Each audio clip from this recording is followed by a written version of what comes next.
Live from Washington, D.C., Jay Sekulow Live. Phone lines are open for your questions right now.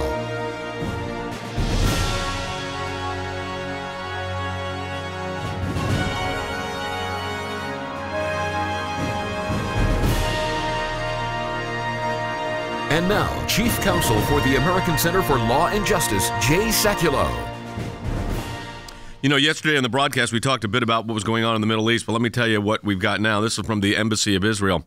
I'm holding in my hand the tweet that they sent out, and you can't really see it here. We may have pictures of it our team can put up for Facebook and Periscope and our TV audience. But this is a terror tunnel that is created by Hezbollah, built in order to attack Israel, take Israeli citizens hostage, and spread terror.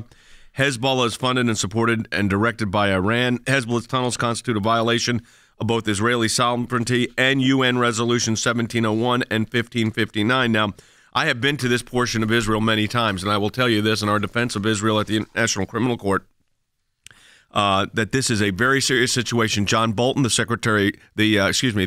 National Security Advisor, has come out very strongly in defense of Israel's right to defend itself and its national sovereignty. Ambassador Ron Dermer from Israel has said Israel deeply appreciates the Trump administration's unequivocal support for Israel's right to defend itself against Hezbollah tunnels, Hamas rockets, Iran's entrenchment in Syria, and all other things that threaten the Jewish state. Now, this is what you need to understand. Hezbollah is supported directly by Iran. When we talk about asymmetrical warfare, that's in part what we're talking about here. Hezbollah is simply a proxy for Iran. That is exactly what the situation is. Let me go to Skip Ash, who is our senior counsel on military affairs, colonel in the United States Army, retired, very familiar with this portion of the world. And Skip, give me your assessment.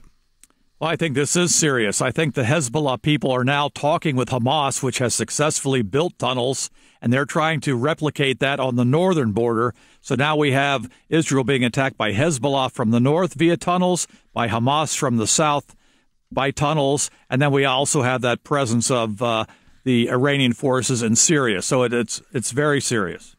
What's unique is that over the weekend, Hezbollah threatened the IDF. So as if they knew that attacks were coming. You know, a lot of the focus has been really on what's been happening in the Palestinian territories, the Gaza Strip, and in the West Bank with these riots that have occurred, and also, of course, Syria. Now Israel turning its focus back to its northern border and its fight against these Hezbollah terror tunnels. Do we have a map that would be good to get? Yeah. Let's get it up for the next segment. Yeah. And let me just explain that these terror tunnels, what are the purposes of them?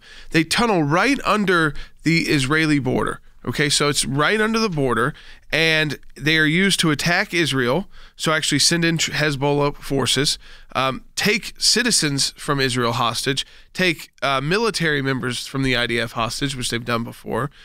And this all gets funded, by the way, by Iran. It's a violation of a UN Security Council resolution because it's a violation of national sovereignty to have these kind of tunnels used for any kind of purpose, smuggling or what. But in this case, these are terror tunnels. They are used to get weapons into Israel, Hezbollah fighters into Israel, and kidnap Israelis. They've done that. Both citizens and soldiers. Yep. Let me go to Tham Bennett, our Director of Government Affairs, who's also our designated representative to the United Nations. We have NGO status, non-governmental organization status at the UN. The references to a couple of UN resolutions on this. What is the status of those, Than? And then we've got the resolution that Nikki Haley's moving forward on Hamas. Well, all of them are pending, Jay. The one that Nikki Haley has introduced against Hamas will get a vote on probably Thursday at about 3 o'clock p.m. But look, I think it's important to zoom out. You've got Hezbollah, the tunnel issue. You've got Iran testing the missiles. And then you've got Hamas firing rockets. Jay, never before has it been more important for the United States to be resolute in its defense of Israel. And sort of center stage of that fight is at the United Nations. Ambassador Haley's done a great job under President Trump's authorization, Jay. But look, most of the United Nations continues to pass these resolutions opposed to Israel. The United States is really the only power left standing in defense of her. All right, we're taking a break. We don't want you to forget, this is a big month for us. The month of December is huge. We've got a matching challenge going on. There's a number on your screen. You can call that number with your pledge, or you can go right to aclj.org. Either way, and any amount you donate to us, whether it's $20 or $10, it gets matched. So if you donate $20, we get $40. If you donate $40, we get $80. So this is our most important month of the year. Support the work of the ACLJ here in the United States, but also in Jerusalem. Back with more in a moment.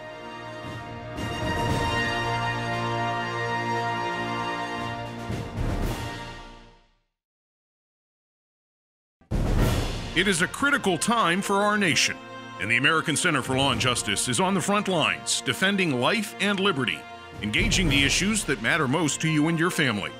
Whether it's working to protect Americans from the dangers of radical Islam and the persecution of Christians, to defending life at the U.S. Supreme Court, to protecting your religious and constitutional freedoms, we could not do this work without you, without your support.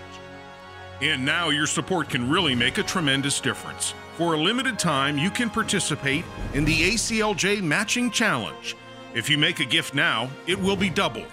$25 becomes $50. A $100 gift becomes $200.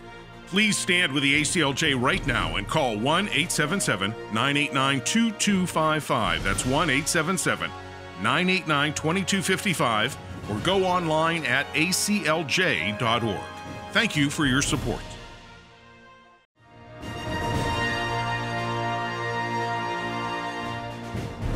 We had a really interesting question that came in, how the international community can cripple groups like Hamas and Hezbollah, and it was from Margie on Facebook. We just answered it on Facebook. I think it's a good enough question that we should answer it on the radio broadcast as well. So let me go to Pam Bennett again, who's our designated representative at the United Nations. Again, a unique role that the American Center for Law and Justice and our affiliates around the globe have is we actually have standing at the United Nations. I mean, we submit papers. We orally intervene in conferences and at General Assembly meetings and at hearings, national security meetings. I mean, we have a full involvement and full engagement, which is something we did a number of years ago. And boy, it was a struggle to get it. I will tell you that. We worked on it for about 2 years to get recognition, but we've gotten recognition. We've engaged on a number of issues. But then it's a really good question that Margie asked: how can the international community cripple groups like Hamas and Hezbollah? Well, it's really eye-opening, Jay, when you look at the various levels of the United Nations, too. If you look at the General Assembly, it's very difficult to get things through there because there's a bias against Israel built in. At the Security Council, the United States can block things on their own, so you have a lot more effectiveness in coupling with the international community there. But, Jay, I think the answer to this question goes back to something that Jordan mentioned in the last break when he was talking about peacekeeping troops that have a role to play in keeping the sides apart here. Well, those peacekeeping troops are authorized by the Security Council, but when the governing body, the United Nations, passes resolution after resolution after resolution that takes a side in the fight, specifically the side of Israel's attackers, it undermines the mission of those peacekeeping troops. So I would say the international community should go back to the Security Council and insist that the peacekeeping troops that are authorized stay neutral rather than following the guidance of the General Assembly. Let me say this. These peacekeeping troops are a benefit to Hezbollah. When the Israeli soldiers were abducted back in October of 2000, the UN, it's called UNIFIL, the UN interim forces between Israel and Lebanon, they had video of the abduction. They said to the IDF, to the Israeli government, they didn't have video. Ultimately, Israel was able to prove that their cameras did capture it, and they finally turned it over, showing Hezbollah militants abducting the soldiers from the IDF they ultimately killed. But they told Israel they didn't have it. Then in the 2006 Lebanon war, UNIFIL began to broadcast on radio and online Israeli troop movements so that Hezbollah forces would know exactly where Israeli troops were. By the way, they did not broadcast Hezbollah troop movements. So the idea that they were trying to protect civilians from being caught up in gunfights or in guerrilla warfare wouldn't make sense, because you would be reporting on both troop movements, because you'd be trying to warn people about where areas were gathering, where there could be rockets launched or even gunfire. But no, they actually reported on. Can you imagine that? This is the UN security force reporting on another country's movements of their forces during an active war. I mean, so this is not. And they let Hezbollah set up firing operations next to their watchstands. And this is UNIFIL. So, Skip, what's your view on that? Well, the whole concept of peacekeeping forces is predicated on the assumption that both sides desire peace, and therefore you put neutral forces in between them to keep the forces apart to keep peace. That has not been very successful. There's an alternative force called peacemaking, but I don't think any force wants to do that because that would give the forces in between the authority to stop by force any actions, and then they would become probably shot at by both sides. So peacekeeping is predicated on an assumption that does not prove to be true, and that is that both sides want peace. As long as only one side wants peace, peacekeeping forces are worthless. And with respect to what Jordan just said, when you get to the point that they're taking sides, they need to be withdrawn immediately. Yeah. Let's go to line 6. Yeah, Julie in Santa Monica, California. Julie, welcome to Jay Sekulow Live. Hey, Julie. Thank you, Jordan. Hi, Jay. Hey. Your discussion is absolutely fascinating. What can America do to help Israel, both in public speech, like you guys are doing? You're publicly educating, all your listeners. Yep. What more can the president do, speaking out and speaking about how we can protect Israel? Secondly, what can we do at the United Nations? And thirdly, what can we do militarily? All of these to help. All right, so these are good questions. So, look, the United States has taken a very affirmative position. It was John Bolton released a statement immediately after the Hezbollah tunnel across the blue line. That was the area that they did it. He said the U.S. strongly supports Israel's efforts to defend its sovereignty. We call on Hezbollah to stop its tunneling into Israel and to refrain from escalation of violence. More broadly, we call on Iran. So it's pointing out Iran here. More broadly, we call on Iran and all of its agents to stop their regional aggression and provocation, which pose an unacceptable threat to Israeli and regional security. National Security Advisor, Ambassador John Bolton. So that's number one that can be done. Number two, from a policy standpoint, we need to get Congress to act also and continue the resolutions that have been put forward supporting Israel, as the United States is doing here, and condemning these actions. And then, of course, then there's the UN side. But let me start with the policy side. Well, certainly there's a role for Congress to play in strongly supporting our ally in the Middle East and in terms of providing military assistance to Israel so that it can remain strong. Secondarily, the United States, in my opinion, needs to continue its efforts to reduce its funding of the United Nations until the United Nations proves that it can indeed be an impartial arbiter. Clearly, the UN peacekeeping forces, for example, they are biased. They favor one side, and they have consistently done so. So in some sense, they have either actively intervened on behalf of forces like Hezbollah, or they have remained feckless in the face of fire. So one of the things that we can do is we can reduce funding to the United Nations until they prove that they are capable of being an impartial observer. What do you think, Van? Yeah, on the funding piece, I mean, the United States continues to aggressively pursue that, withdrawing funding from programs that either show a bias or are ineffective. But I would add one layer to this, Jay. I would say that the United States needs to simply do what it has set out to do over the last year, which is tell the truth on the world stage. I mean, I know we've talked about this resolution that's going to be voted on at the General Assembly on Thursday, and the idea that it will likely fail. It's a resolution the United States has put forward condemning Hamas, and the question has been, well, then why even bring it forward in the first place? And, Jay, the answer to that is because the most powerful country in the world, the United States, is going to go on the international stage at the United Nations and tell the truth about this conflict. And you and I can both tell our listeners from being in this chamber, the truth about this conflict is so rarely told on that stage, Jay, that really is the first steps. The United States stepping forward and telling the rest of the world the truth so that the lie that is perpetrated by most of the United Nations doesn't continue to be the only side that is aired. So, Skip, on the military side for the U.S., what can the U.S. do militarily, or is that kind of the forbidden? Well, the Israelis really don't want direct military assistance, although, remember, during the Gulf War, we sent in Patriot batteries to help protect Israeli cities from incoming Scud missiles. We can also provide a great deal of intelligence. That the Israelis are very good at intelligence, but we have platforms in space and other places where we can provide things. And we can also take action through our Treasury Department to defund or to identify organizations that are supporting groups like Hezbollah, Hamas, and others, and then we can identify those, and then we can go against those who are actually doing it. I think the critical thing, though, is the Israelis really want to do their own defense, but we need to prepare to provide equipment, provide support where they need it, and then we need to sort of run interference for them on the international realm. Let's go ahead and take another call. Yeah, another call. Let's go to Tim in Wisconsin on line 3. Tim, welcome to Jay Sekulow Live. Hi, I've heard that this is a response of Israel to Hezbollah Operation Galilee. Mm-hmm. Yes, you're actually right. So in the news reports today out of Israel, they've said that the IDF's been aware since 2006 that Hezbollah was trying to construct the attack tunnels stretching from Lebanon into Israel at several points along the border. And since then, the Hezbollah chief Hassan Nasrallah, who hides underground, has spoken of a plan to take over parts of the Galilee, so the Operation Galilee in northern Israel in a future conflict. He is expected, by the way, the head of Hezbollah, to give a speech later today in Lebanon in response to the launch of the operation against these terror tunnels. Yeah, so look, I think, Skip, it's fair to say that there will be a response also from from Hezbollah here.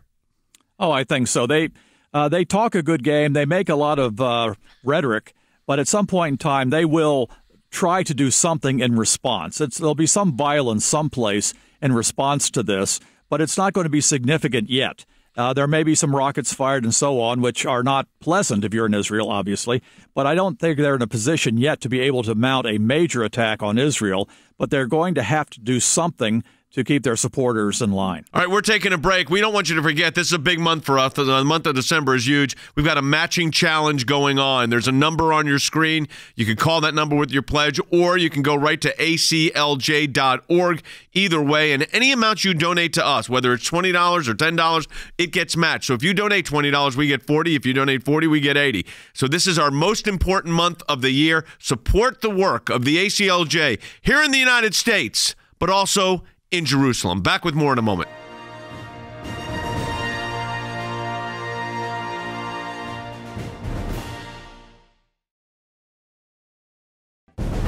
It is a critical time for our nation, and the American Center for Law and Justice is on the front lines, defending life and liberty, engaging the issues that matter most to you and your family.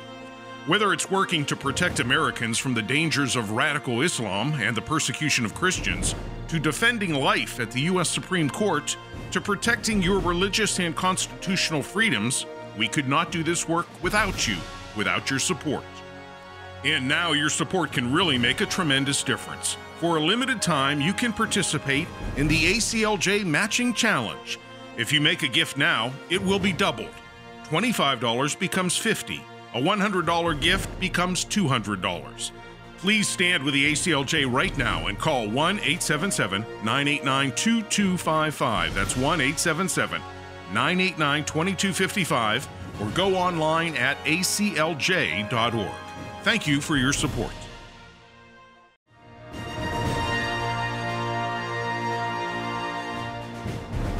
All right, let's go ahead and take some phone calls. Let's go to Melanie calling in from Georgia on line 2. Melanie, thanks for holding on. You're now on the air. Hi, Mr. Sekulow, and good afternoon. Hi. My question is we have military that is stationed in all different types of countries that are not under any type of moral conflict whatsoever.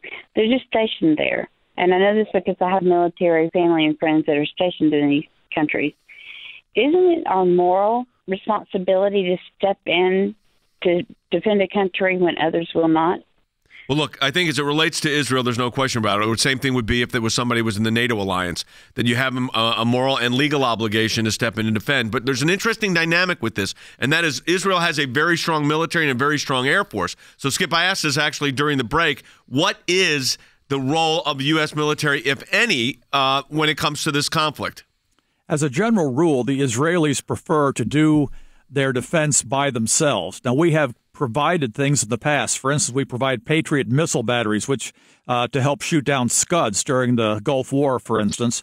And we also provided robust platforms of intelligence. So we provide intelligence to them. We do provide weapons. We do provide munitions and things like that when they need them. But they would prefer to fight their own battles. They just ask us to help them. And what we need to do is to have a robust presence nearby so we can and reinforce them when they need it. And they need to have confidence, and our enemies need to know that we're there and that we're willing to do what we need to do to represent our interests. And one of our interests is keeping the only Jewish state in the world alive. Yeah, interesting comment also coming in, Skip, on from Brian on Periscope, said, could the IDF utilize the tunnels to take the fight back to Hezbollah and Iran? In theory, they could, but tunnel warfare is very restrictive. It's only useful if you do it for small operations, and what you end up having, in effect, is a one-man front. So it's very easy to defend when they know you're coming. All right, so Barb on Facebook asks, why does it appear that the UN doesn't care about the well-being of Israel? And this is a constant refrain, and it's the reality. I'm going to go to Jordan and then Than. Because the UN is made up of all the countries of the world, and many countries that have taken an anti-Israel position have great influence on countries that you wouldn't expect to vote for these resolutions because of their own demographics, primarily Christian countries in the Caribbean and South America, Latin America, even in Europe as well. But because of these, again, the influence of the Islamic countries. Now, maybe that will start to change to some extent, but for the most part, to keep their domestic audiences settled, those countries, even the ones that would be working with Israel against terrorism, like Saudi Arabia, are going to vote yes on these condemnations to keep their domestic audience happy. And they're going to put pressure on other countries that may rely on them for oil and subsidies on oil to vote yes as well. So, and there's also, let's just be quite honest, throughout Europe and Central Europe and in Russia, parts of those Eastern Europe as well, there's been anti-Semitism forever, and it's kind of back on an upsurge again. And so there's kind of two aspects to it. European anti-Semitism, an elitist anti-Semitism that's anti-Israel, on top of then combined with the radical Islamic movements, which control a lot of resources in this world. So then what is your view from the UN perspective on this? Jay, this question is actually why I think the U.S.'s shift in posture is so important at the United Nations, because if you just look at the math, there's 193 voting countries in the General Assembly, so it only takes 97 votes to get a resolution through. And essentially what that means, Jay, is the Organization for the Islamic Cooperation can pass anything they want through the General Assembly, because the United States has essentially stood down over the course of the last couple of decades on this issue, but not anymore. And this is why the Trump administration shift to say you will support U.S. policy internationally, or else we're going to draw down our aid to you is so significant. Jay, we've already seen it start to take place as resolutions that are condemning Israel start to gather votes on the U.S. side opposed to them, as well as the European Union support for this new Hamas resolution. Jay, that is probably the most significant reason that shift was so important. Votes are going to start to come toward the United States. Right back to the phones. We go. Phil calling from California on line 3. Phil, welcome to Jay Sekulow Live. Hi, Phil. Hi. You guys keep using the term IDF, and I don't know what that means. Would you please explain who they are, what they do, and are they effective? Sometimes you get, which is our common terminology, and we're not clear enough. So the IDF is the Israel Defense Force. This is the military. The IAF is the Israel Air Force. So they have their operations like we do. So let me go to Colonel Ash on this. We've worked with the IDF before. In fact, our David Benjamin, who's a senior counsel for the ACLJ, was on the broadcast yesterday, is a colonel in the Israel Defense Force. That's exactly right. The Israeli Defense Forces is their ground forces. It's composed of a series of regiments. It's very tank heavy because of the terrain in that area. Which you like because you're a tank guy.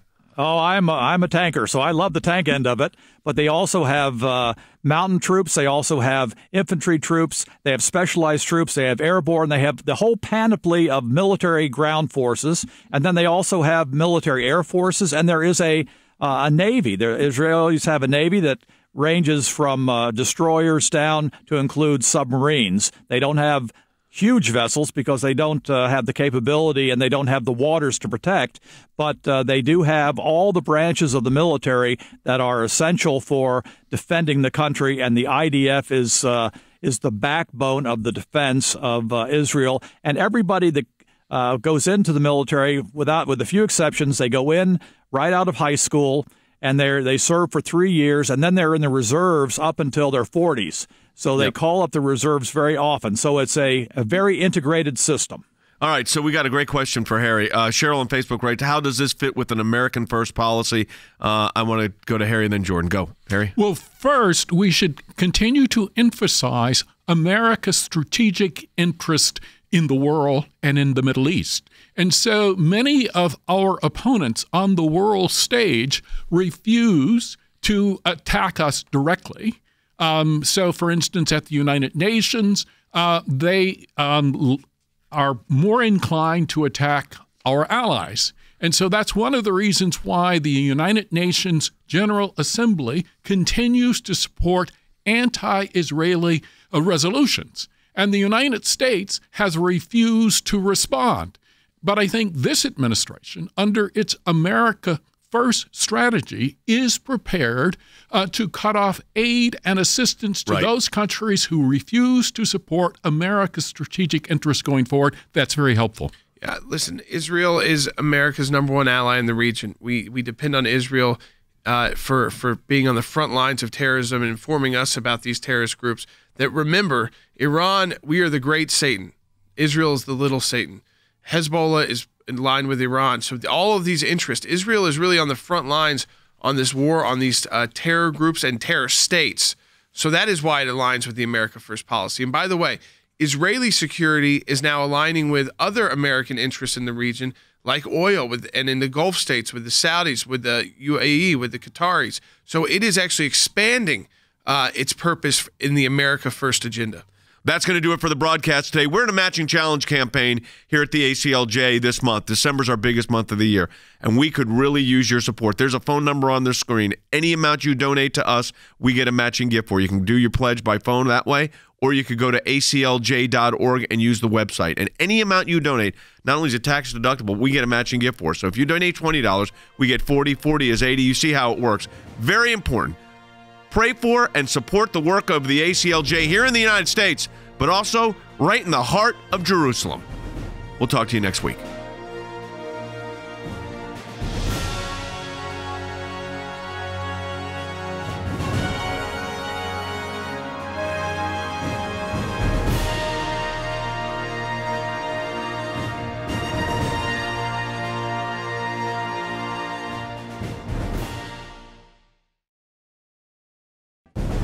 It is a critical time for our nation, and the American Center for Law and Justice is on the front lines, defending life and liberty, engaging the issues that matter most to you and your family. Whether it's working to protect Americans from the dangers of radical Islam and the persecution of Christians, to defending life at the U.S. Supreme Court, to protecting your religious and constitutional freedoms, we could not do this work without you, without your support. And now your support can really make a tremendous difference. For a limited time, you can participate in the ACLJ Matching Challenge. If you make a gift now, it will be doubled. $25 becomes $50. A $100 gift becomes $200. Please stand with the ACLJ right now and call 1-877-989-2255. That's 1-877-989-2255, or go online at aclj.org. Thank you for your support.